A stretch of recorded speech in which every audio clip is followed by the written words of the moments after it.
So, welcome very much to our event on industrial policy, focused on the latest transition report of the European Bank for Reconstruction and Development. A great report, which I had also the pleasure of discussing at its launch in London. We're going to have with us, obviously, Beata Javorcik, the chief economist of EBRD, who sort of led the report together with a very good team. We're going to have Alexandra Hopster, who is sort of the economic mind of the cabinet of Executive Vice President Stéphane Séjourné. And, you know, we chose him both because Mr. Séjourné, Executive Vice President Séjourné, is, you know, in charge of EU-level industrial policy within the Division of Labor of the new Commission, but also because Alexander is an old friend and an excellent economist. He was previously the chief economist of DG RTD, which confusingly stands for DG Research and Innovation.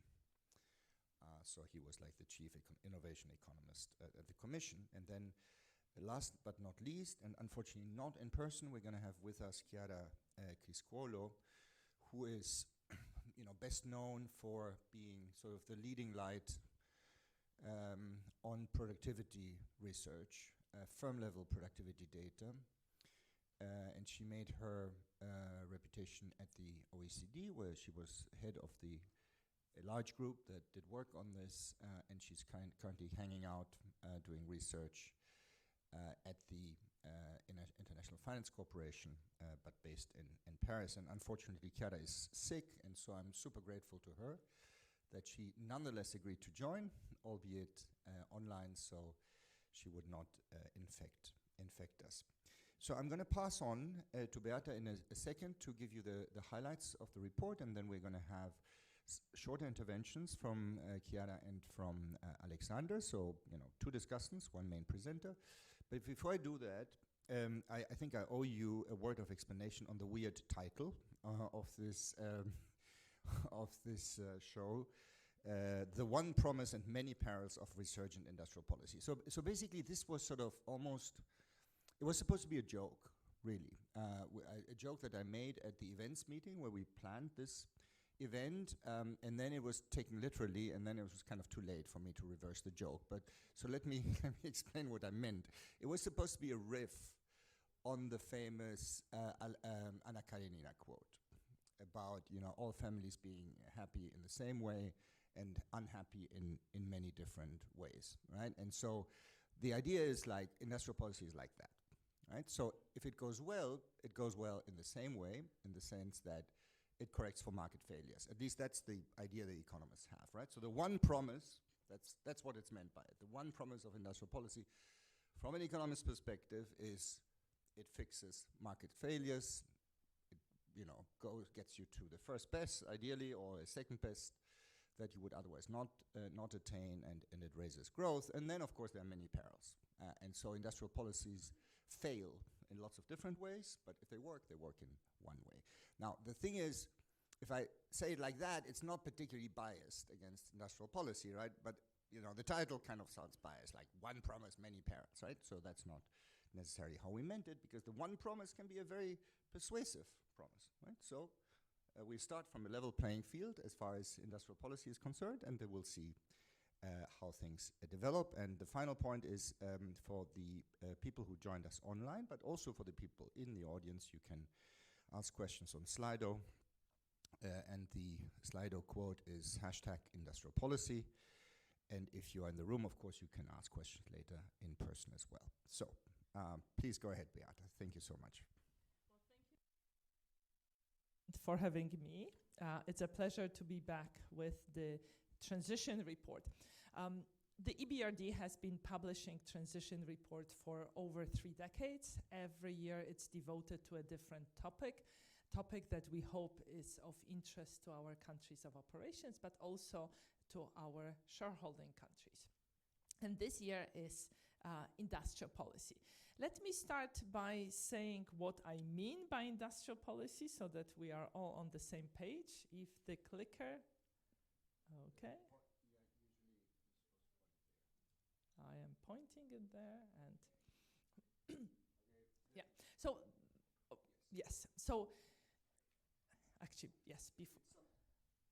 Sometimes it's just slow, and sometimes it just doesn't work. And so it's very difficult to distinguish which one, right? So you have to, everyone needs to indulge us here. Okay, great, thank you. Okay, perfect. So in this short presentation, I'm not going to do justice to the report, which is heavy with knowledge, as those who got hard copies can tell. It weighs quite a bit. In the report, we focus on four themes. In the first chapter, we do an introduction to the industrial policy. Then we talk about promoting structural change.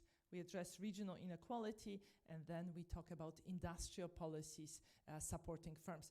I'm not going to give you all the depth of the report, but I hope that by hearing the highlights, you will be interested and you will read it or download it. So as I said, what's industrial policy, to make sure we are all on the same page? For us, industrial policy is a government intervention aimed at changing the productive structure of the economy, so changing the sectoral composition of the economy.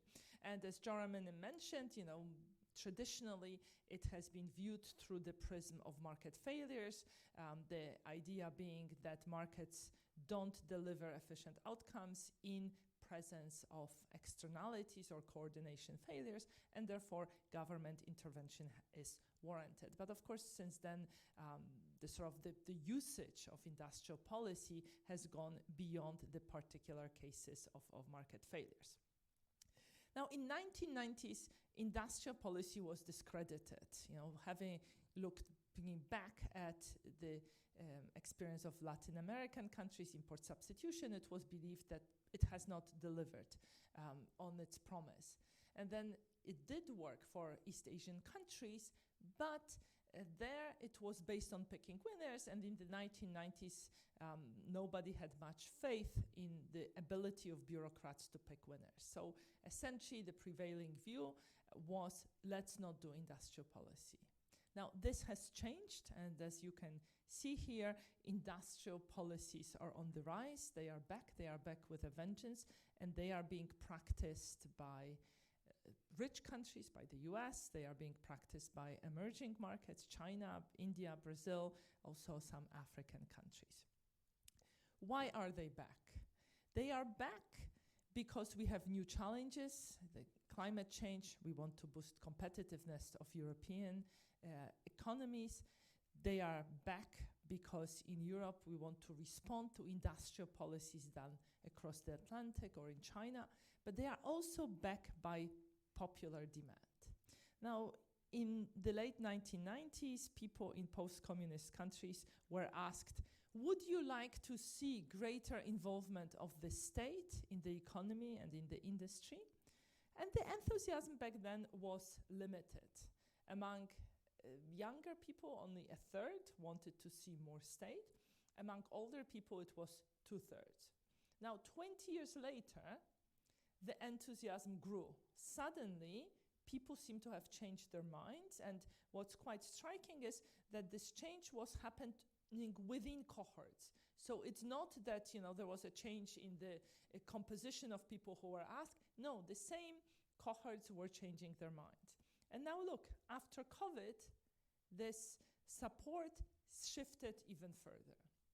And you may be thinking that this is something that is specific to post-communist countries with their legacy of a big role of the state in the economy. But actually, for advanced economies, the picture is not very different. You see also increase in popularity, in public approval of industrial policy. The only difference is that there isn't a demographic profile. So industrial policy is back by popular demand. Now, in preparation for this report, we extended academic work done by Danny Roderick, Nathan Lane, Reka Juhas, and we used machine learning combined with inputs from Global Trade Alert to classify industrial policies in 140 countries. And then, so we extended the academic work, and then we tried to say something about characteristics of these industrial policies. And here is what we see. So first, 90% of industrial policies done by advanced economies discriminate against foreign interests. So think about tariffs, think about local content requirement, think about procurement preferences for local companies. Why do we care? Well, we care because as everybody is doing industrial policy, because everybody else is doing industrial policy, this means that industrial policy will be yet another force that will lead to rolling back of globalization.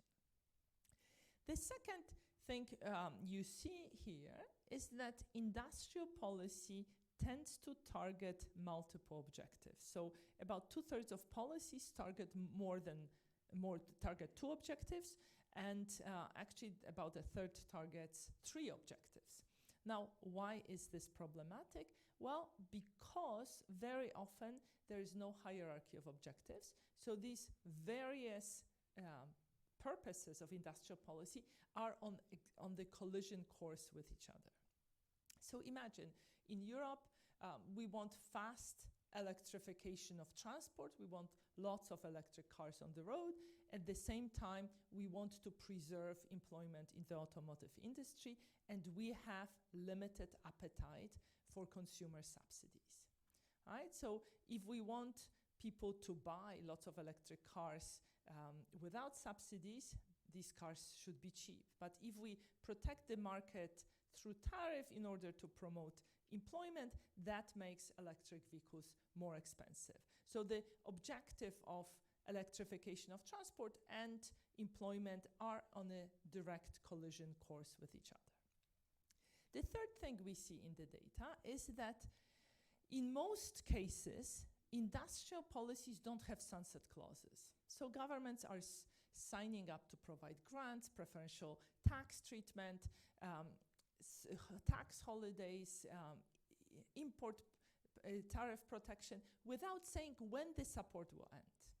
And once you extend support, the beneficiaries will fight very hard to keep it in place. So it's extremely difficult to roll back these industrial policies once in place. What do you need to do industrial policy? Typically, you need 2 things: fiscal space, meaning money, and you need government capacity. Some industrial policies are both expensive and complicated to implement, so think about financial assistance abroad, or trade finance, or grants for R&D. Other policies are cheap and easy, and countries that are less developed go for the cheap and easy. These are these orange types of policies: banning exports of particular goods, banning imports, export licensing, import licensing. And in the IMF's assessment, these are the most distortive policies. So if you are a poorer country, a country with more limited government capacity, you go for what's easy, and if your governance, if your control of corruption is limited, as you see on this graph, that the countries that have limited control of corruption tend to go for these policies, then there is a real danger that the policy will be captured by vested interest. It will introduce distortion and do more harm than good.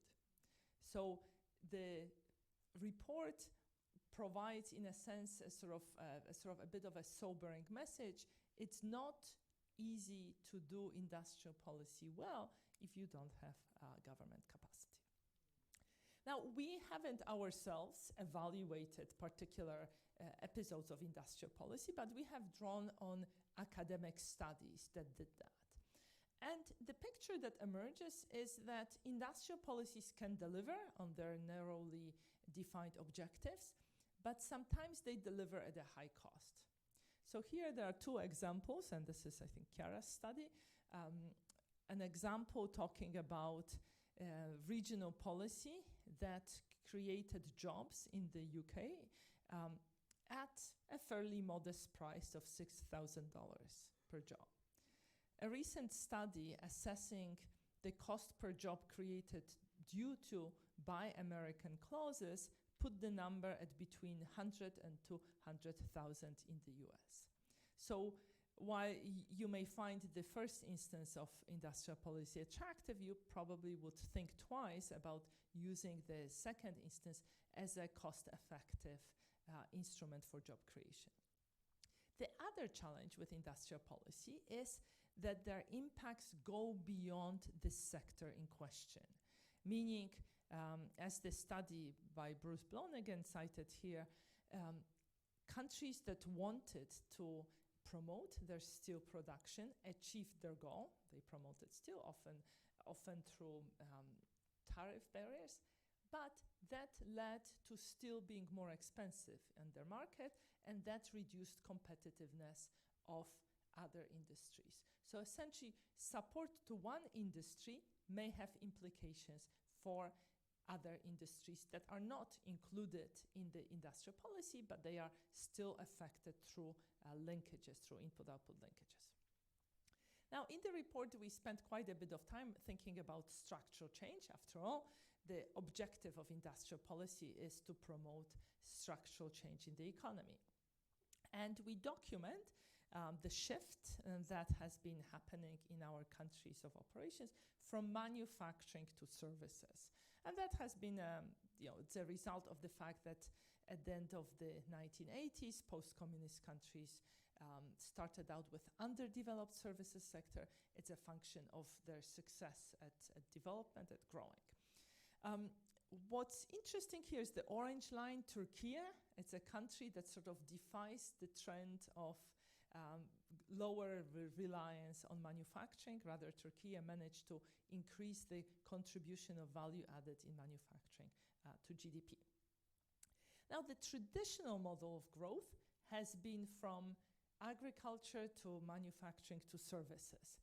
So in the report, we looked at the experience of our countries, and we asked, what has been driving growth in our countries? Was it export-led growth through export of goods, export of services, both, or maybe something else, internal sources of growth? And if you look at the first two columns, these are for the new EU member states or Eastern European EU member states. You see that before the global financial crisis, the first bar, these countries were growing thanks to goods-led exports, manufacturing, services, led exports, both, while after the financial crisis, the blue part of the bar disappeared. So nobody was growing solely by increasing exports of goods. And if you look at other countries, you see sort of some similar experience. And that's most likely connected to the fact that competition on global markets when it comes to manufactured products has been increasing over the last 2 decades, and producers such as China are so efficient that it's very hard for countries that have had limited experience exporting to enter and follow this goods export-led growth strategy. So therefore, now what we also show in the report is that the nature of manufacturing sector has been changing. When you look at the composition of employment in manufacturing, larger and larger share of employment is in occupations that are typically found in services. So this border between what's manufacturing and what's services starts being blurred.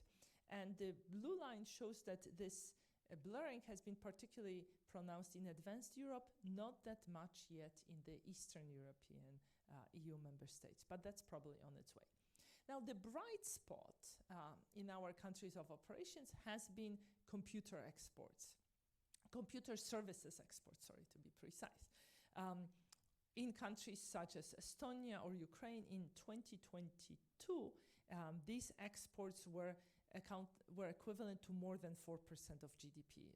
But you see countries like Serbia, like Armenia, like Moldova, Romania getting on this bandwagon of computer services exports. And that's a very positive development. And what allowed these countries to do that is the fact that they have fairly good educational endowments, which I would like to show you if I manage to click. Maybe I should get closer. No. Okay. Yes, it worked, but no, it doesn't work. So, oops, and now it clicked many slides. So, okay, but it's clicking, it's working. All right, perfect. Okay, so here we graph GDP per capita against average number of years of schooling. And what you see that in many post-communist countries, the average number of years of schooling in the population is on par with the black line. This is the advanced Europe line. So even though these countries are poorer, they actually have comparable level of education. And that is what has been one of the factors that allowed them to enter export of computer services. Now, you may ask, what about Central Asia? There were no Central Asian countries on that list. Actually, they have seen an increase in exports of computer services, but they are still very small. And perhaps the reason for that is that services may be more demanding when it comes to institutional framework, to the business climate, that exporters of services may be more sensitive to business climate, and therefore these countries have not gotten into that space. Now here you see our other regions of operations, so southeastern Mediterranean, so essentially North Africa, Turkey. They have not been active in exports of computer services, and they don't have the same levels of education as is the case. They are comparable to other emerging markets in that sense. In our report, we zoom in on very detailed data from Hungary, asking, well, who are these exporters of services? So first we see that exporters are special, but exporters of goods are special. We know this from experience of very many countries. But services exporters are even more special. They are even more rare. Second, we see that it's not only services firms that export services, it's also goods firms that export services. So essentially, this is this border between what's manufacturing, what services is being blurred. And third, you see here that in Hungary, it is foreign-owned firms that are much more likely to export services than domestic firms. Exporting services is not that easy. When you focus on geographic distribution of exporters, those exporting goods are all over the country, so they are in cities and in rural areas in Hungary, but services exporters tend to be located in cities. And what this means is that as we shift towards more services-based economies, this may have spatial implications, because exports of services are often exports of human capital. It's easier to find human capital in sort of big agglomerations. What allows countries to export services? So we did a fairly simple analysis looking at exports, bilateral exports, export of services of particular type from country A to country B in particular sector, and we ask what facilitates export of services. Well, not surprisingly, richer countries export more services and import more services. Common language helps, distance deters exports. You tend to export more to a country that is more open. Here, openness being measured by the OECD's STRI index. But what's particularly striking is that countries that themselves are more open in that services industry are more likely to export, so they export larger volume. So opening of your own services sector makes you more competitive and positions you better to become an exporter. Now, as I said, the name industrial policy is misleading. Industrial policy is not just about goods, it's about services. It can be about regions or individual firms. So in the report, we also looked at industrial policy as a way of addressing regional disparities. Here we graph regional GDP per capita, so subnational differences in income per capita for countries for whom such data are available. And you see that there are differences, quite big differences within countries in terms of income per capita. Now, data on regional income per capita is actually quite scarce. So what we also do is we utilize nighttime light intensity. Essentially, satellite pictures which show you how the luminosity of so they show you the sort of how intense lights are at night, and you can get this information at a very, very finely defined grid of few kilometers by few kilometers. And you see that the picture, it's not exactly the same, but there is a high correlation between the previous map and this one. Now, why are we worried about regional inequalities? There are many dimensions of that. One of the dimensions in our regions of operation is the rural-urban divide. We run household surveys in 37 countries called Life in Transition, and there we ask people about their income.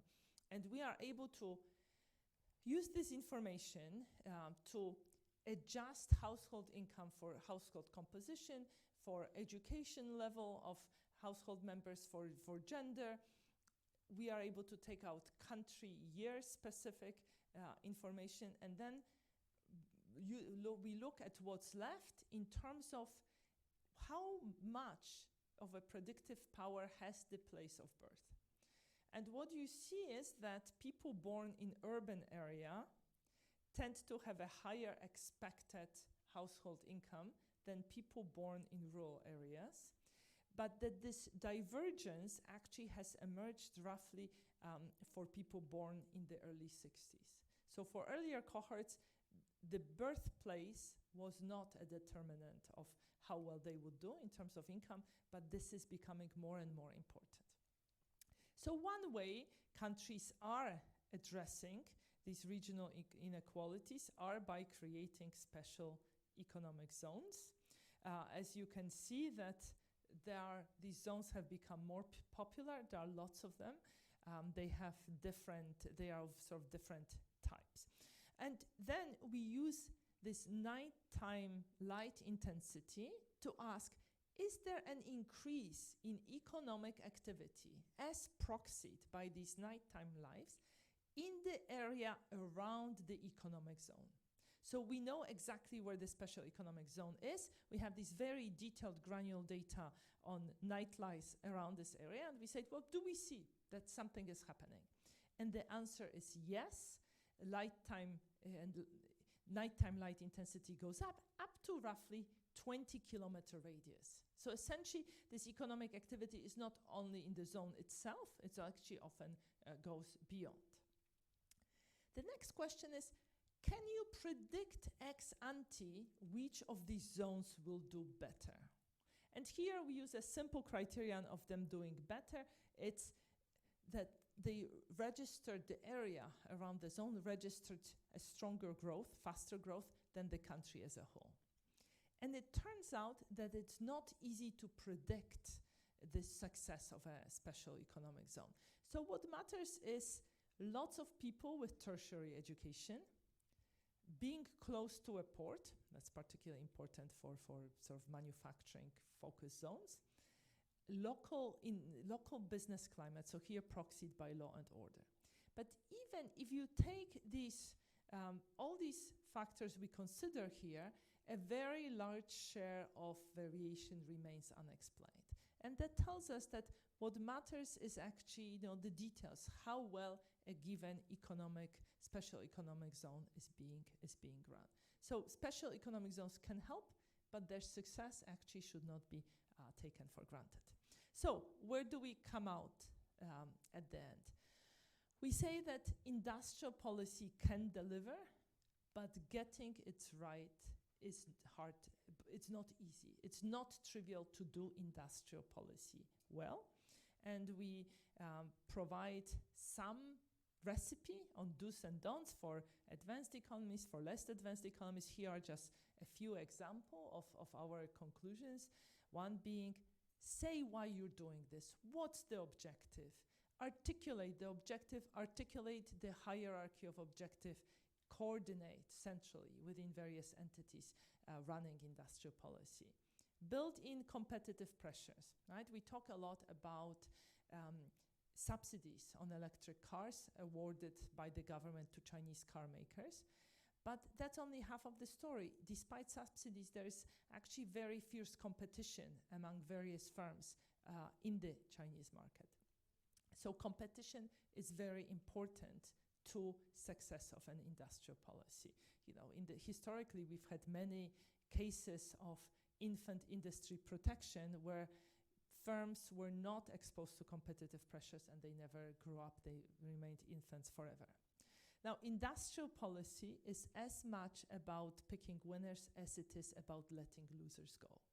So don't do industrial policy in sectors that offer no promise.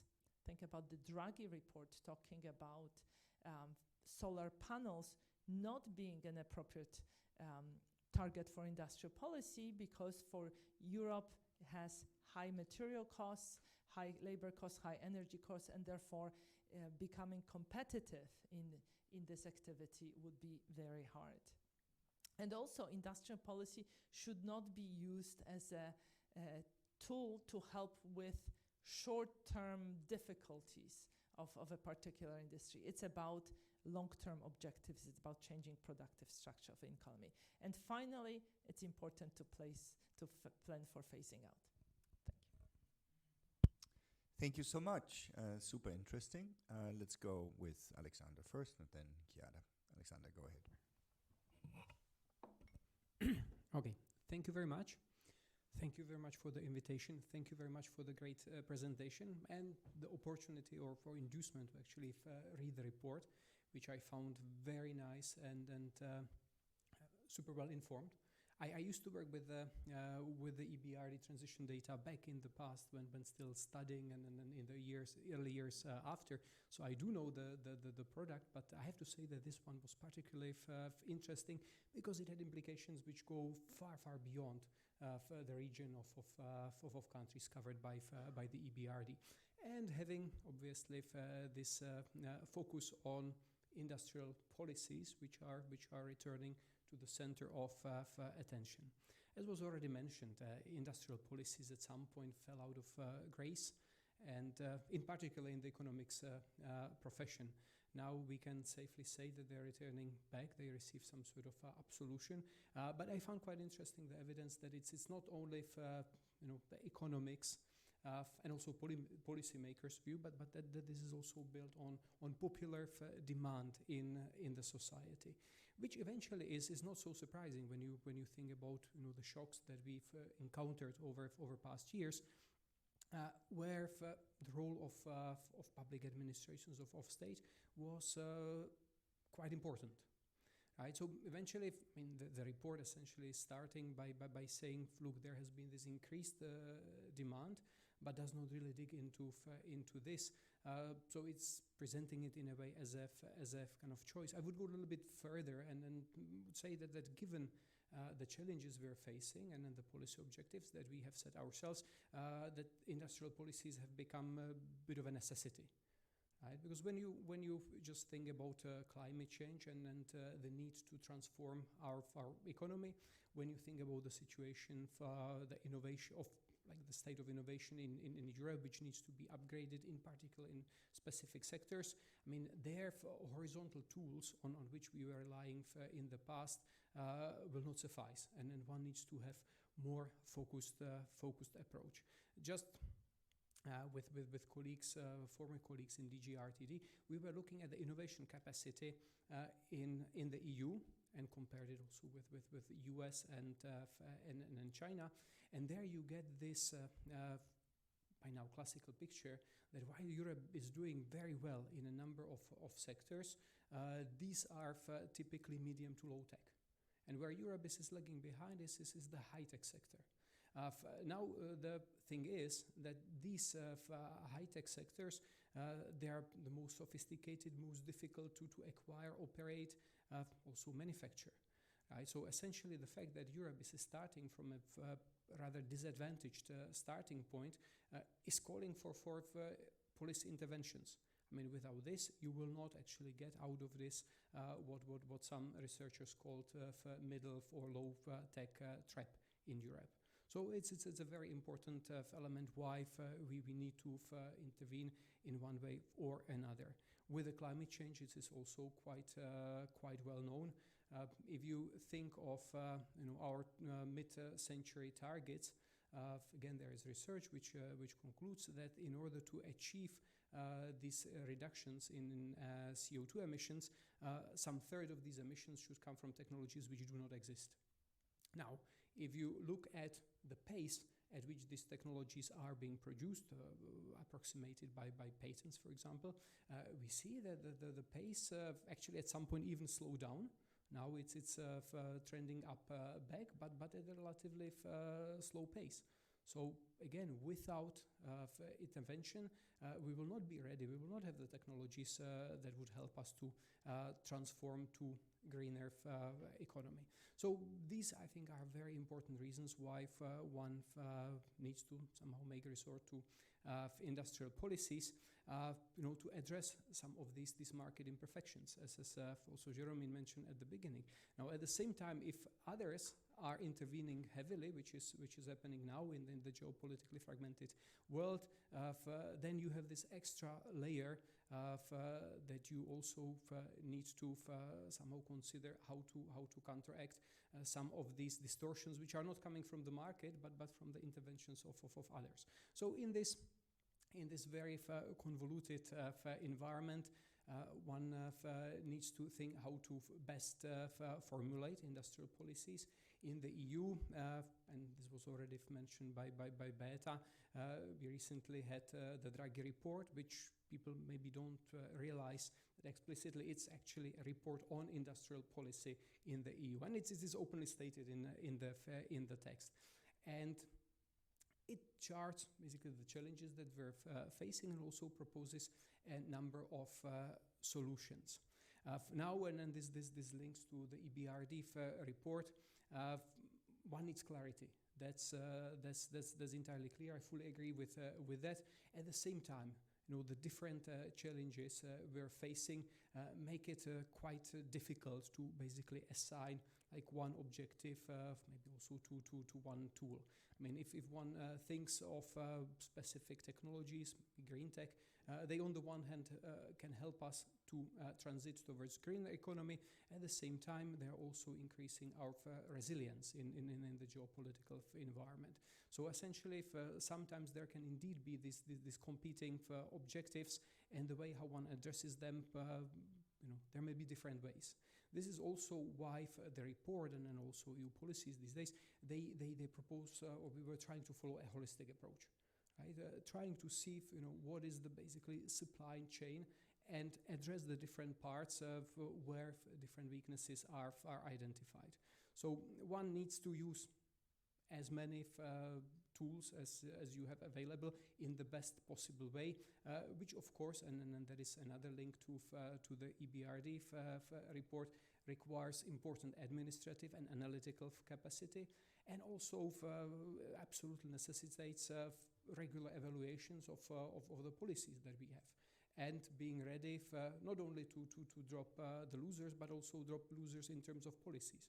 I mean, if we think that they are not working, I mean, one needs to come back, reassess, and do hopefully better. So, based on the Draghi report and recommendations, Commission has now starting to come up with different proposals that would address some of the challenges that we're facing. Now, what is new in this approach is that it's really more focused and more sectoral. So you might have seen yesterday, actually, there was the steel and metal plan published before there was a plan for the automobile industry, and also the so-called Clean Industrial Deal. So these are proposals which are looking at the specific sectors, trying to address the problems that we're facing in this holistic way, as I suggested. Now, of course, the Commission will go further, and then in line with the Draghi, which was, and I forgot to say that, was translated in the so-called competitiveness compass, which is our kind of overarching plan for the years to come, how to address the challenges that we're facing. So, of course, we will come with further proposals in order to address the issues that we have now. And then I'll finish here. Clearly, what the EBRD report is suggesting in terms of kind of necessary conditions in order to make industrial policies work, I think that's something which is absolutely crucial. So planning well, evaluating, coming back, and dropping, as I said, both in terms of not performing firms, but also in terms of policies. So let me stop here. Thank you. Thank you so much. Can we have Chiara on this screen, please? Hi everyone, and sorry for not being there in person. Also, I'm not in my best shape, so apologies, and if I rant a bit, so just stop me. Let me say that for once, this is not going to be a panel where you see a lot of disagreement, I guess. And in particular, let me say that I fully agree with what Sasha already said.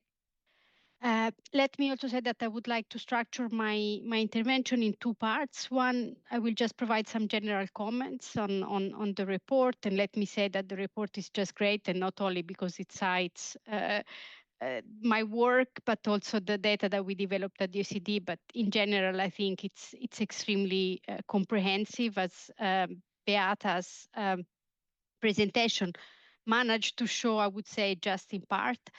But is also very timely, as you can imagine, because this is not just about the resurgence of industrial policy, but also, the relevance of this resurgence for DBRD regions and beyond, I would say, for low and middle income countries. One part that I particularly liked, and I think it started quite strongly, the report in really not putting into discussion whether we should use industrial policy, but really focus on the point that it's important how we do industrial policy in two ways, how we design them and how we implement them. And in particular, to recognize that exactly like in technologies, you cannot have leapfrogging. I think in industrial policy, you should not have leapfrogging. So you can only do the things sort of, and Beata showed the figure that I had in mind on this in the report. You can only start with the simpler things if you don't have the government capacity and the fiscal space to do this, with all the risks that come with it, in particular the distortive nature of these industrial policy tools. But I think that was a very important point. Third important point that I think is a huge, it was impressive, the amount of work that, again, you couldn't see in Beata's presentation, but there is a huge amount of quantitative work underlying this report. And I think the report does a great job leveraging this quantitative work to really give quite, I would say, nuanced and quite detailed policy messages. And it starts in the first chapter, where it really uses these different data sources, developed a new way of analyzing them to provide and to put industrial policy into concept. I think one thing that sometimes is missed from the debate is the fact that industrial policy is a policy like any other. And I think the report I like the fact that it compares the expenditures that goes into industrial policy, partly based on the work that we did at the OECD through the quiz project, but to relate it to how much is spent on education policies. And I like that, because I think sometimes we forget the to put things into a broader policy context. And then finally, and again, Beata showed the graph in her presentation. I think it's really important to link industrial policy, its potential effectiveness, with not only state capacity, fiscal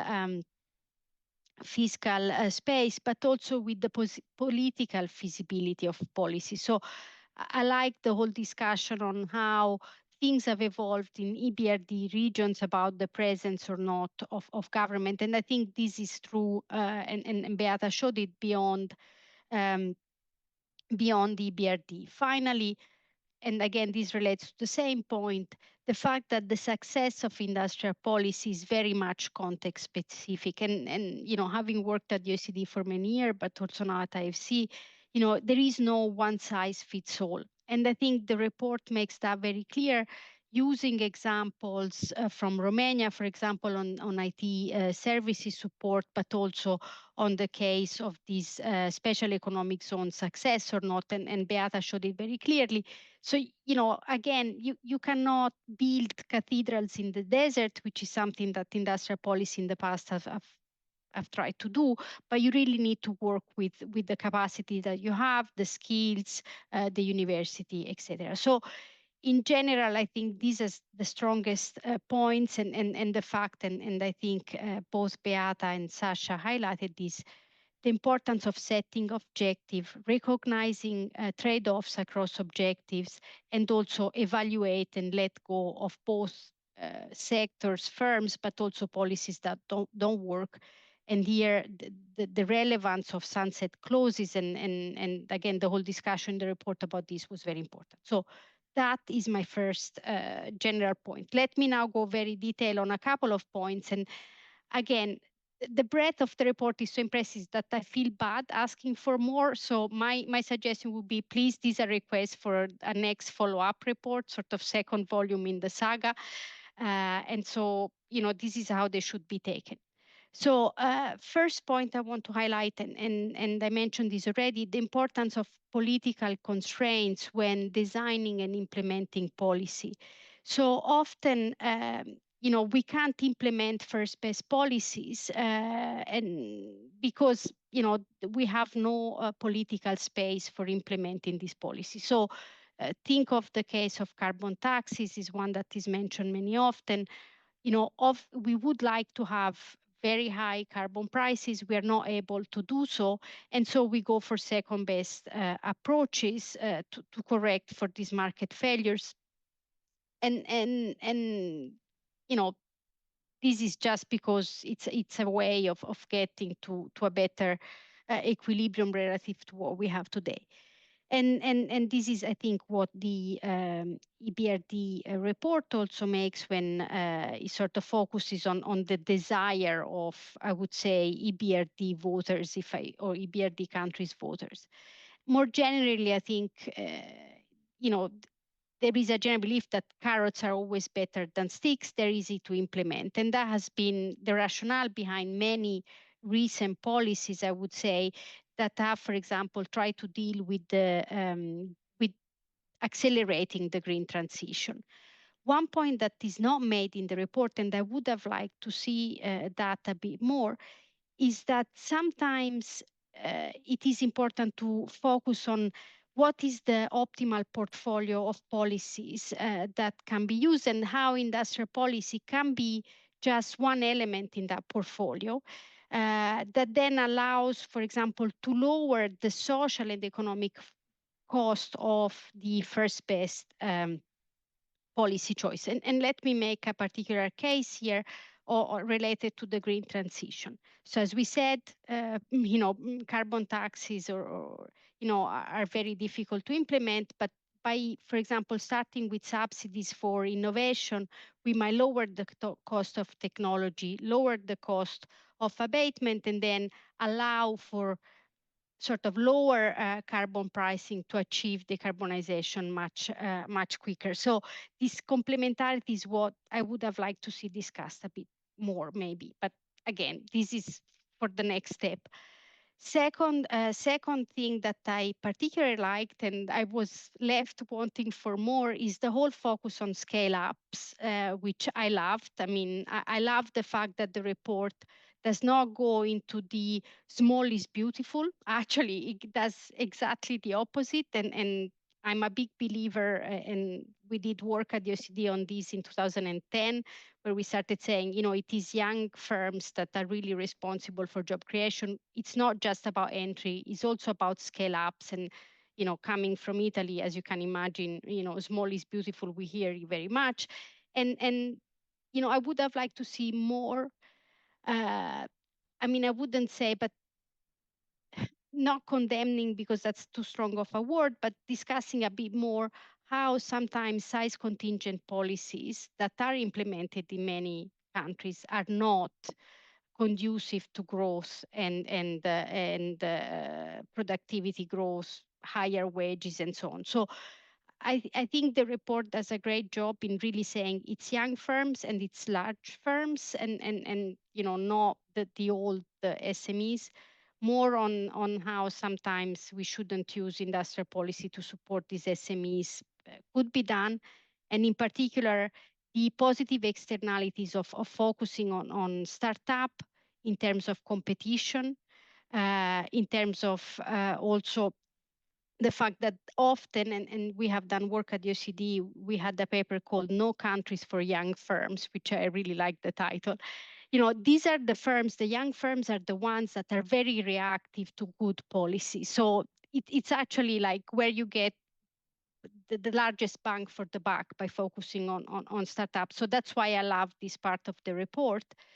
And as I said, maybe more on why this is an intelligent and smart choice to make for government might be good, knowing that it's a difficult, again, political choice because it is large incumbents and incumbents in general that can lobby much more than the startup. One final point, and I don't know how long I've been speaking and going on about, but let me say the role of government venture capital, I would have liked to see as well in the next report. I love the part on the whole Star Ventures. I love the program that the EBRD has put in place. And if you don't know about it, read the report because I think it's very nice. But especially coming from Europe, where government venture capital is such a big part of the policy, I would say, tools that Europeans have used in the last decades to enhance innovation. Can EBRD region country do more of this? What are the risks? What could be the advantages? What could be the role, the design of these policies to crowd in more private capital into this? Finally, international competition as a disciplining tool. The report does a great job. I would have liked to see more about complementarities between, I would say, competition authorities and ministries that need to deal with industrial policy. This is, I think, a big debate that also was sparked in Europe by some of the discussion in the Draghi report, but I think that's an important one. The more we do industrial policy, the more having competition authorities that are strong and are effective is important. So that again, one point. Final, and then I stop. I love the whole international, I would say, spillovers. Maybe let me close with one positive outlook that I felt it was less strong, less strongly developed in the report, is the fact that there are also positive spillovers from industrial policies. And let me mention two cases. A recent paper by Penny Goldberg, Nathan Lane, and co-authors that really focus on the fact that the declining costs achieved in China were actually having positive effect for the development of solar panels and other technologies abroad. And similarly, a bit older paper looking at the externalities coming from the German support to solar panel really lower the cost of the policy, given all the sort of positive spillovers in terms of learning by doing and in terms of cost of technology. I think they are quite important. So I just wanted to say this, and I'll stop here. I could go on forever. I mean, really, thank you, Beata. Thank your team. I know that Elena and probably many others were behind this, and you did an amazing job. And I just want more. And I stop here. Okay. Wow. Okay, great. So I think we have sort of largely used up our time for panel discussion. I want to have enough time for questions from the floor. So I think I'm going to just ask Beata one question, and then we will see. And maybe the other panelists should feel free to chip in on that question as well if they want. And so, the great thing about this report is that it offers sort of a bunch of stuff that's fresh and not necessarily goes all in the same direction, right? So there is some what you could view as giving you pause, particularly in chapter 1, right, on some of the potential motives and characteristics of industrial policy, the fact that most policies are discriminatory, which suggests that maybe they are not driven mainly by market failures, but by economic nationalism. The fact that the distortion, the degree to which policies are distortive, is correlated with the ease of implementation, right? The easier, the more distortive policies are those that are easier to implement and hence get more implemented by, governments that probably shouldn't be trying this, right? And so another sort of cautionary tale. And then you have all these material that, looks constructively at various types of industrial policies, but, not necessarily in the way that the discussion is focused on in public. And so particularly you have this emphasis on services, right? Because these days, industrial policy is all, I mean, in the Draghi report particularly, it's all about protecting manufacturing or, pushing manufacturing. You make this very interesting twist that, hey, some countries actually, the link between services and manufacturing is important, or indeed services-based growth is important. So how about industrial policy in that context? And then you have this thing about special economic zones, which I think, I take it as, I mean, it's very nuanced. I mean, you show this can work regionally. Yeah. I mean, the interesting thing there is, special economic zones, I'm not sure they're motivated mostly through regional effects, right? They're motivated by, countries with weak business environments thinking that this is a way of, raising the whole level of development in the whole country, right? I'm not sure how much you engage with this question, but you focus on these local effects. You show it has local effects, which kind of what one would expect at a minimum. I think you also showed that as you go a little further away, the effects become negative. I don't know how you didn't emphasize that much in your discussion, but maybe that's just because you're pulling activity into the zone, so maybe one shouldn't interpret it. And then you have this very cautionary story again that the rule of law is actually important for the success of the special economic zone. And I understand this to be a rule of law indicator, not just specific to that economic zone, but countrywide, right? It's a regional rule of law indicator. So in that sense, you cannot really beat. You probably cannot make it work unless you have some rule of law. So it's not a way of, in a way, defying gravity and creating prosperity when the basics are not there. So it's another cautionary thing. Okay, sorry. So this was what I liked about this, and I'm just picking on the points that you mentioned in your presentation. Now, I have one sort of big, something I'm obsessed with, and you touched on it in this report, which is this issue of economic nationalism, the fact that this is just a rising trend, more or less coinciding with the trend towards more industrial policy. So my interpretation is, why do we see this rising trend? Yes, it's about more demand for government, but it's also about this general shift towards protectionism and trying to support the home team against the foreign team. And so, that makes you think a little bit differently about industrial policy, but none of this came out in your policy implications. So your policy implications were all what I would sort of call, the conventional kind, which is, these policies can work if they are competitive, if you have enough supportive institutions and so forth. But in the end, to what extent does the fact that these policies tend to be nationalist create a trade-off? In what sense does it create a trade-off? So suppose you have the entire world follow the policy implications, the policy recipe, as you called it, that you give at the very end, but they are discriminatory policies. These things are consistent. You can follow that down the book, depending on exactly on how you define openness and competition. You can have a national version of competitive contestability, so to speak, and yet be extremely nationalist. And so, in those circumstances, should we push industrial policies, even if they are nationalist, provided that they observe the rest of your catalog, because at least they would be good locally, and then what about globally? Is this then globally a good idea? We have a whole bunch of perfect but highly discriminatory industrial policies. What's the net impact? And then finally, does the answer depend in a way on the level of development? So the way I tend to think about it is, imagine a central planner, a global central planner.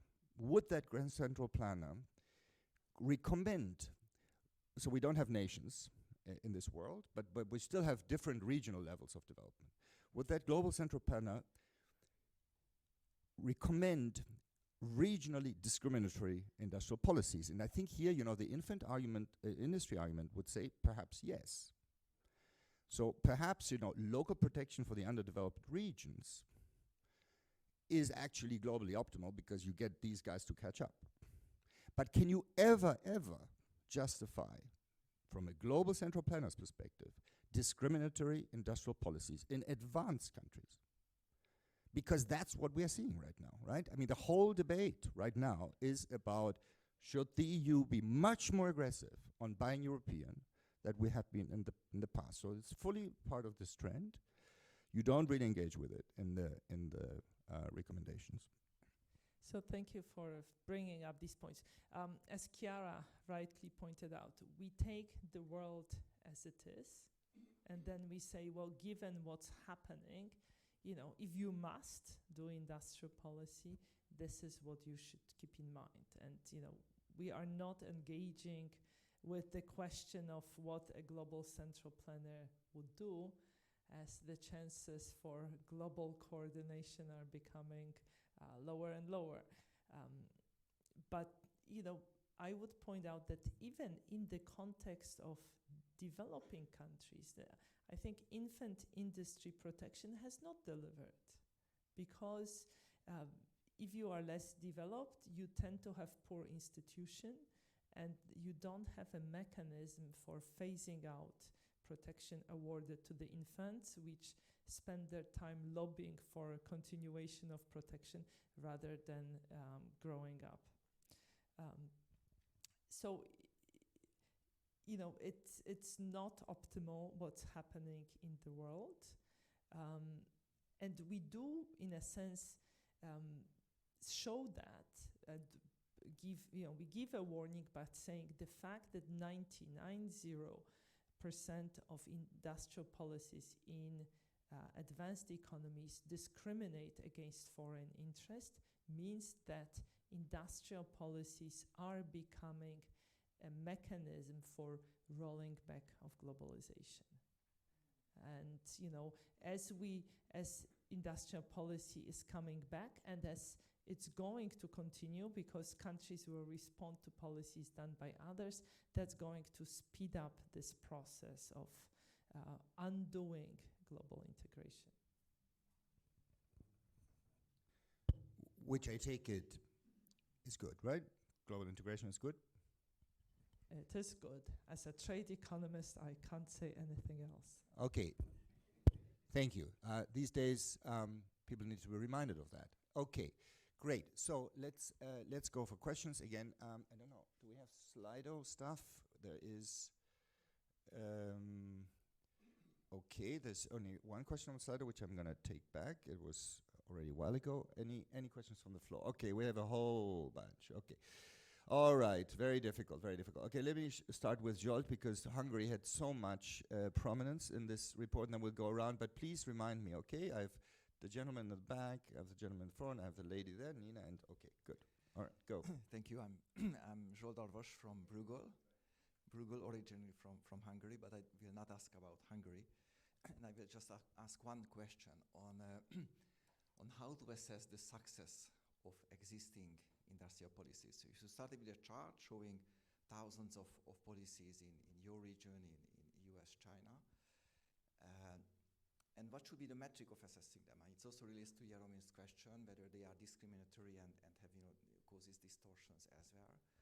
But is it possible to say that, let's say 1/3 of the measures achieve their goal at a reasonable price, 1/3 achieved their goal but at a horrible price, so it was very ineffective, and 1/3 was complete failure. So is there kind of metric to check what existing policies achieved? Thank you. Okay, we are collecting questions, and then the entire panel will get a chance to. Okay, Nina, you introduce yourself, please. My name is Nina Vujanovic, Bruegel Affiliate Fellow. Thank you very much for the presentation of this great report. I would like to connect this report to Mario Draghi report in the context of the countries you're studying. All of these economies are at the lower end of the global value chains. Their innovation that hasn't been well addressed, in my view, in Mario Draghi report, meaning that they mostly innovate not through R&D, but more like knowledge use other than knowledge creation. So my question is, what type of industrial policy mix can we think of in the context of some of the EBRD economies? You mentioned that industrial policies with a couple of objectives are not that successful because some objectives are eventually streamlined. But these economies are in need of multifaceted approach because they like human capital to promote innovation. Their education is not at the level needed for them to grow through innovation, and then so structural change is a little bit harder. So I'm curious what complementary maybe policy mix is needed. Yes. Great. I think Chiara also will have something to say on this. Gentleman in the back, please. Thank you, Mr. Moderator. I'm Mr. Baruti. I'm lawyer by training, specialized in shipping and maritime issues and economical as well. I will come back for the issue of special economic zone that you referred. When you say that it's very difficult to predict the result of zone economic, special zone economic, but in my view, the special zone economic is an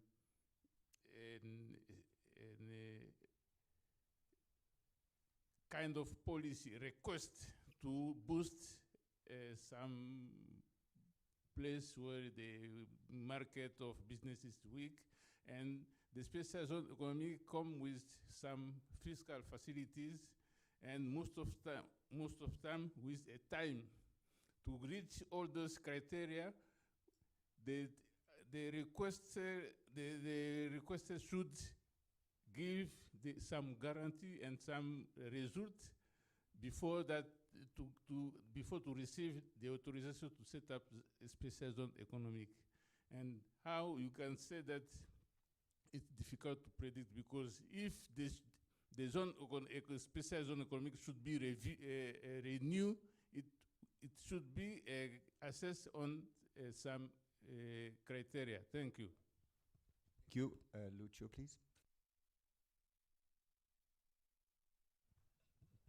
Thank you. Lucio Penck, Bruegel, formerly the European Commission. On the Anna Karenina quote, I would tend to disagree. I think that unhappy families also have common feature. And when it comes to industrial policy, the common feature is incumbent capture, which is the exact opposite of the benevolent dictator that you were hypothesizing at world level. So in the light of this, I have two related questions. One perhaps more for Sasha, who mentioned the competitiveness compass. It's true, by and large, it addresses the priority highlighted in the Draghi report. But there is a big difference. where the money comes from. I mean, Draghi proposed a common pool solution, borrowing. The competitive covenants essentially proposes relaxing state aid. Just at the moment when the Commission was releasing the competitive compass, a IMF study that probably Sasha has seen but is not quoted in the competitive covenants finds that, a sophisticated economic study, that state aids typically increases revenues and employment at recipient firm, not investment and productivity, which fits with the sharing of the rents simple model. And moreover, the effect on the industry overall more than undo any positive effect to the recipient industry. So basically, if we believe this study, which is more sophisticated than the evidence the Commission provides, the expected results are going to be bad for the things that we care about, industrial policy, productivity. Linked to that, if we see how the money is moving now, I think we see, we like it or not, the militarization of industrial policy, much more the money, and almost by definition, the defense sector, it has an inbuilt regulatory capture mechanism. So there is the Italian tank firm that produces a tank that is considered to be the only one that is more dangerous for its crew than for the enemy. And the German rifle assault maker that for the second time in the row produces an assault rifle that is not able to shoot straight. But I bet that the same firm will get the contract for the next tank and the next assault rifle. Thank you for being even-handed at the European level, Lucio. And we need to be quick now. So, Nate, please introduce yourself briefly. Nate Arnold with the IMF. Just since Lucio brought up our paper, I wanted to add we also have another paper that looks at the impact of state aid or industrial policy when you do it in a coordinated fashion and finds there are positive gains. So I think the part of the message about, coordinating this is important, and, hopefully looking forward to the next MFF, you can find some ways to use EU funds to help provide a more level playing field in that respect, at least. Yeah, indeed, an important paper. I think it was even cited in the competitiveness compass, if I remember correctly. Final question in the back, very quick, please.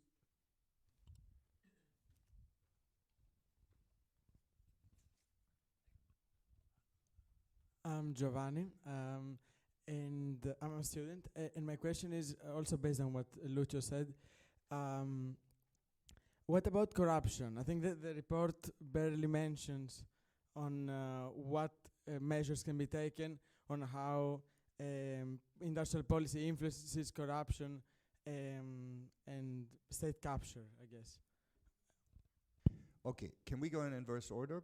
Chiara, please start off. Address anything you would like to address, or nothing. So very quickly, so one is, let me start with evaluation, which is something I care a lot about. And let me give you the ingredients for the recipe, like cakes. It doesn't mean that then things will come out nicely, but I think necessary condition for good evaluation is data. And as you see also in the report, often we don't have basic data on businesses and we don't have access to this data. So that, I would say, first ingredient, we need to push more, also sort of do some work to get more access to better data. Second, transparency, and this relates to data, but this time transparency on policies, know more about the design, the selection criteria for policies. And then finally, government capabilities to do evaluation. This is something where government should invest more. And then once you have these, then you can really evaluate the effectiveness of policies, either through, and this is something that is not always feasible, but randomized control trials, or using quasi-experiment, which is something, for example, Beata mentioned a paper we did on state aid in the UK, and let me link to one of the comments that were made on state aid. I think here it needs to be clear what the objective is. Often we expect state aid for under underdeveloped region in Europe to sort of lead to higher productivity. That's not the point of these policies. The point of these policies is often just to decrease interregional inequalities. And I think on these, the evidence is more in favor than not. But again, being clear on what is the objective that the policy needs to achieve is important for evaluation.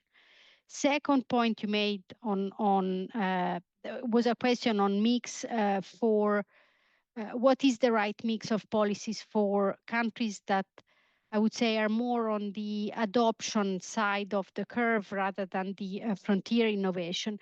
And here I think, again, let me mention the report. I think the examples that are brought in are quite important, and this also relates to some of the evidence that Beata brought on skills. So it's not just about supply side vertical policy, sort of support to a particular sector, support to a particular firm or type of firms, but it's much more about having, I would say, framework conditions in place, and corruption was mentioned, so having strong institution.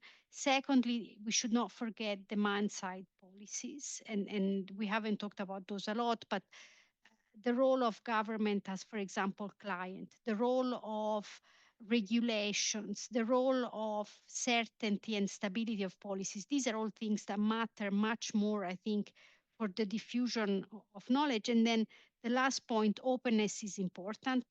The report focuses on FDI, but let me also mention that we are doing some work with colleagues at the World Bank, and the cost of acquiring embedded knowledge in advanced ICT capital is much higher in this region, and Beata might say something more on this, than in other sort of more advanced part of Europe.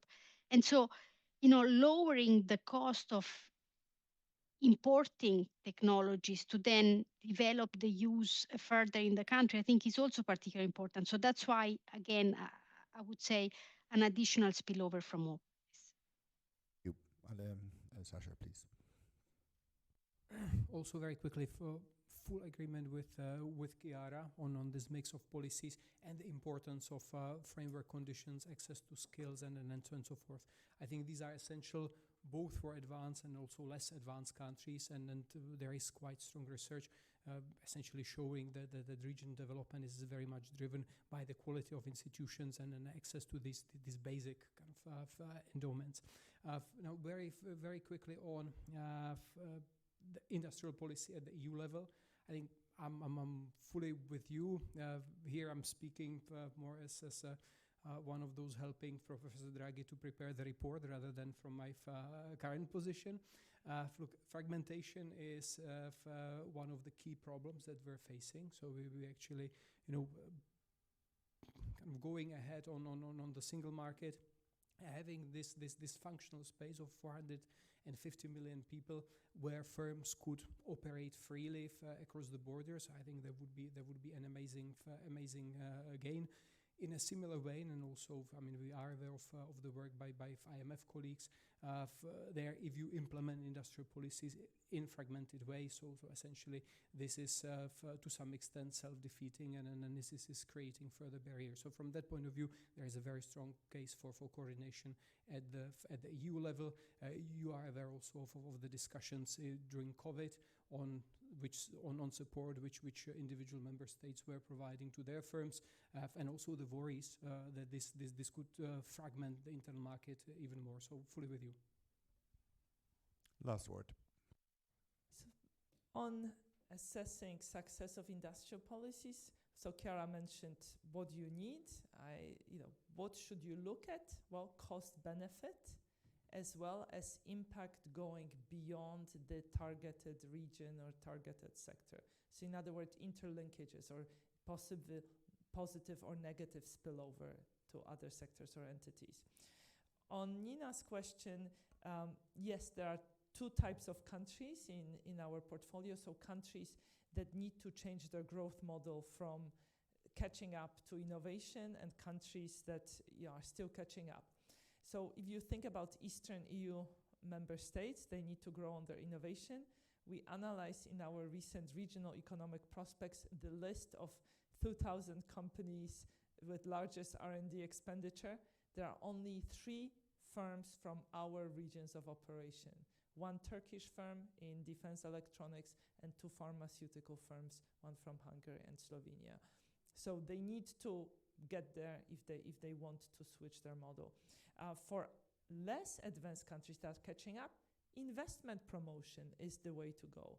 Bringing FDI to their countries. We actually talk about this, about investment promotion being effective, inexpensive, and it's also a way of bringing R&D and innovation activities to the country. On special economic zones, very interesting idea of making them conditional, making renewal conditional on success. I like that very much. As special economic zones can also be about services. 2 weeks ago, I was in Astana, where they have Astana International Financial Center, where they operate under English law. They are working on their own arbitration mechanism. They have some tax preferences, but this is an example where you can't fix the business climate everywhere. You fix it in a particular location. That's one objective. Another one may be what Chiara was talking about, bringing employment to backward regions. Now, to your question, why we see negative effects going beyond, that's because often special economic zones are located in sort of backward regions, so regions that are actually doing quite poorly. On corruption, we worry about corruption, and in particular, we worry about the fact that countries with higher levels of corruption do these distortive industrial policies, right? They do what's cheap and easy, and that's what creates the problem of state capture, and therefore, in those countries, horizontal policies are more valuable than industrial policies that target particular entities. Great. Thank you so much. Apologies for being a bad chair and letting it go too far, but there was a lot of content. Thank you. Bye-bye.